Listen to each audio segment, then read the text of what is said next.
Good morning, everybody, and welcome to another episode of Bigfoot Tales. And today we're going to leave the country again. We're going to go to the country of Laos, and we're going to talk about a human apes. This was a tribe of people that lived in the as-then unexplored depths of the Laos jungle. And we're going to do a comparative sort of to what we now call the Orang Pendek of that Asian region. And this is a particularly interesting story. Many of the things about it I haven't really been able to find a lot of background on it. It involves a Professor George G. Shelley. He was an anthropologist.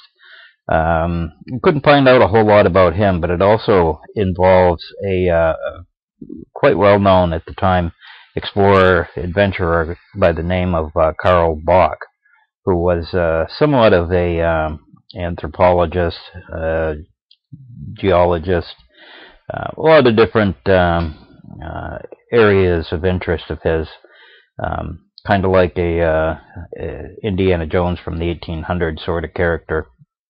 But this in particular involves a family of 8 people that were brought out of Laos. They were not humans as we know them, or maybe they were. Since I wasn't there, I can't tell you exactly what went on, just going by the stories. But apparently these human apes, as they were called, lived in the trees. They were able to climb trees similar to an ape, but they did not have the opposing toes such as modern monkeys do. But we'll get right into the article. And again, I'm going to show you here in the background a picture of the or two of the young lady that was captured. You'll see that she bears quite a resemblance to Julia Pastrana, which I've shared here many times in my videos, which was an exceptional woman from the Sinaloa state in Mexico. But let's get right into the story. This is from the Quebec Daily Telegraph of January 19th of 1885. It was originally published in the Philadelphia Times. I couldn't find the actual original article, so I'm not sure if much had been changed in this particular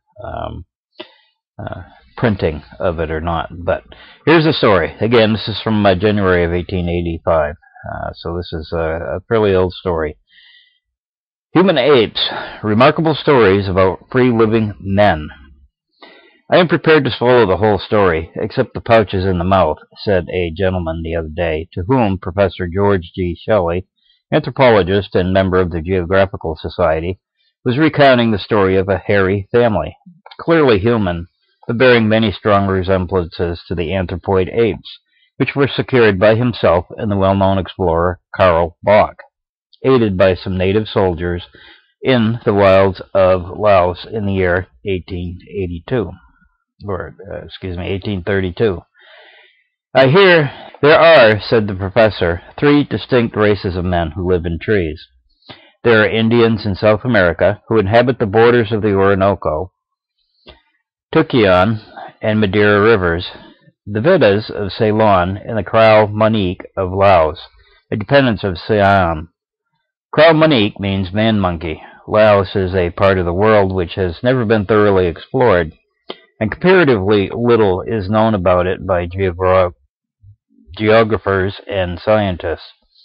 It contains from 800 to 1,000 square miles and lies between the 15th and 20th degrees of north latitude, north of Siam, east of Menamkong, west of Annam, and about 400 miles southwest of Tonkin. The reason why Laos has not been thoroughly explored is because almost everyone who has attempted it has died of malarial fever.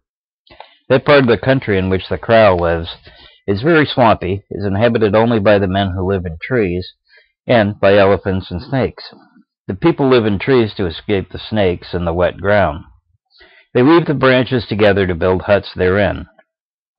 In climbing the trees, they use their toes as a monkey does. They do not grasp the trees with their legs as we do. They do not use fire. They live on dried fish, wild rice, and the rind of the green coconut. Their only weapon is a club.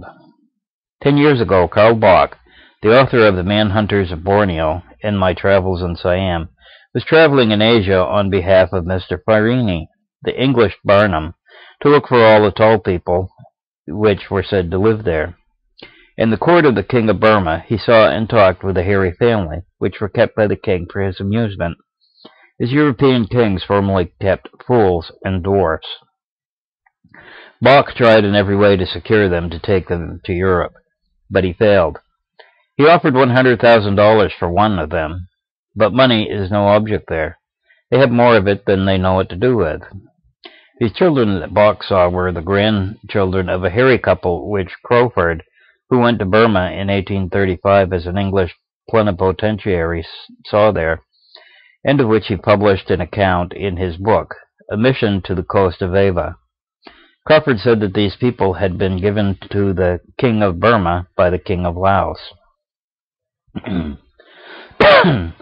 in 1882, I joined Karl Bach at Singapore. We went on the Straits of Malacca and made an expedition into Rumbo in the Malay Peninsula, where it was reported that a hairy race lived called Jangkurs, but we did not find them. We then went to Rangoon, and from thence to Bangkok, the capital of Siam. Bach had once cured the Prime Minister of Siam of a malignant disorder. This was the means of procuring us an escort, 20 elephants, and letters to the King of Laos. After 4 months' journey, partly by river, we reached Giang, the capital of Laos. Our letter from the King of Siam procured us the good offices of the King of Laos, who gave us a guide, fresh elephants, and escorts of 10 native soldiers, armed with spears and bows and poisoned arrows. After a journey of several weeks, we came to the swamps where the hairy people lived. But we had hard work to catch them, or even to see them. They are wonderfully alert, their scent is remarkably keen, and they are very shy and timid. We saw many of their huts, built in the branches of trees, before we saw a person. At last, we surprised and surrounded a family, a man, a woman, and a child, at their meal. We made a dash for them and captured them. The parents made little resistance, but the child fought, scratched, and bit like a monkey. None of them were clothed in anything but hair. We took them to Giang, and there the king refused to allow the woman to go out of the country. He had a superstition that it would bring him bad luck. She is kept in his court and treated with high consideration. She appeared to have little affection for the child and made no opposition to its being taken from her. We started from Bangkok with the father and child. At a stopping place called Chinang, the whole party was attacked with cholera. The hairy man captured, and 3 of the escort died. The rest recovered, though. Mr. Bach came very near dying. We landed in Europe with the child October 4th, 1882. The child is now known as Kra. We know by her teeth that she is 8 years old. She talks English and German now, can read and write, and has developed a true feminine love of fine clothes. She is modest, affectionate, playful, and easily managed. Every part of her body is covered with hair except her palms and soles. The hair on her forearm grows upward. That on her back grows inward toward the spine and will form a sort of mane, as her father and mother had when she grows older. Her forehead is covered with thick black hair about 3/8 of an inch long. The hair of her forehead is entirely distinct from the hair on her head. Her hands and feet, though entirely human in shape, have the prehensile qualities of a monkey's hand. She has 13 dorsal vertebrae and 13 pairs of ribs, like the chimpanzee, while we have only 12. And she has pouches in her mouth in which she carries nuts and other food like apes. At this point, the visitor made the remark which stands at the beginning of this article. Professor Shelley disappeared for a moment and returned with the child. The pouches in her mouth was there, and in each one of them was a filbert almost as big as a hickory nut, and all that the professor had said about her was proved true. And that's the end of the article. Again, this is about a possible Orang Pendek connection from out of Laos, which indicates quite likely that what we're really looking for is not some sort of a Hollywood and horrible monster, but more like a human sort of creature. But I'll leave it to your imagination. Again, this is a documented story, so it's true. We know that it actually happened. And again, I'll leave it up to you. And thanks again for visiting Bigfoot Tales once again, and we'll see you next time. Until then, happy squatching.